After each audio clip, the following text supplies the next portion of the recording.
ఇవాళ మయన్మార్ అలాగే ఉంటాం. శ్రీలంక కూడా ఇండియాకి ఎందుకంటే అదానీ గారి కోసం ఒత్తిడి చేశారు మా మీదని మాట్లాడతాం. ఇవాళ పాకిస్తాను, ఈ అందరు చుట్టుపక్కల దిక్కుమాలిన పాకిస్తాను, సన్నాసి రోగ్ నేషన్‌గా భావించే పాకిస్తాన్ సంగతి వేరే. ఆళ్ళతో అంత చెత్త నేషన్‌తో డైరెక్ట్‌గా ఫ్లైట్ ఎక్కడి నుంచి వెళ్తుంటే తిప్పాను ఇదేమన్నా సైకిలా గిర్రమని తిప్పాడు పక్క ఫ్రెండ్ ఇంటికెళ్ళటానికి. మీరు కనీసం ప్రోటోకాల్ లేదా? దేశ ప్రతిష్టను తీసుకెళ్ళి పణంగా తీసుకెళ్ళి ఎవడో దిక్కుమాలిన ప్రైమ్ మినిస్టర్ ఇంటికి మేరకు చాయ్ దేదో మై ఆగయా అని ఇందిరా అది ఏమన్నా పర్సనల్ ఫ్రెండ్‌షిప్ అండి ఇది?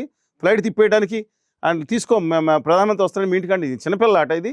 దేశ ప్రతిష్టను తాకట్టు పెట్టారు ఆయన ప్రతిష్ట కోసం. అప్పుడేమన్నారు?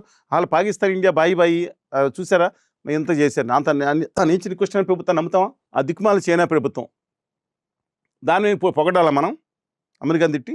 మన దేశ ప్రతిష్టను తీసుకెళ్ళి ట్రంప్ గారి కాళ్ళ దగ్గర తాకట్టు పెట్టింది గత 78 సంవత్సరాలు ఎవరండి? ఒక వ్యక్తి పేరు చెప్పండి. ఒకే వ్యక్తి పేరు చెప్పండి. ఎలక్షన్ ఏజెంట్‌గా మారిపోయాడు.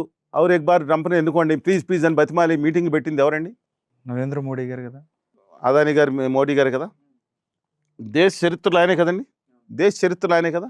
ఆయన ఫోటోలు మీకు వీడియో మీరు ఎందుకు షేర్ చేయట్లేదు? నేను పెట్టింది ఆయన ఫోటోల్ని. ఆయన గుడి కట్టారు తెలుసు కదా ఇక్కడ? చూడలేదు? ఆయన విగ్రహం పెట్టారు. మీరేయండి వేయండి. వేస్తే ప్రజలు తెలుస్తుంది. ఆయన సోతాలు మోడీ గారి పక్కన ఈయనేమో పైన దేవుడు, మోడీ గారు చిన్న దేవుడి కింద పెట్టి పూజలు చేసిన ఫోటోలు ఇవ్వండి. మాట్లాడితే మా మీద ఇరుచుకుపడ్డారు. మాట్లాడతారండి మా సనాతన ధర్మం కాపాడే వ్యక్తి మా మోడీ గారు బాస్ కింద ఆయన కింద. ఏం జరిగింది? వాళ్ళ జల్ల కొట్టాడు ఆయన. అందుకని ఇప్పుడు మా దిక్కుమాల చైనా మీద అనకమాల పడాలా మనం?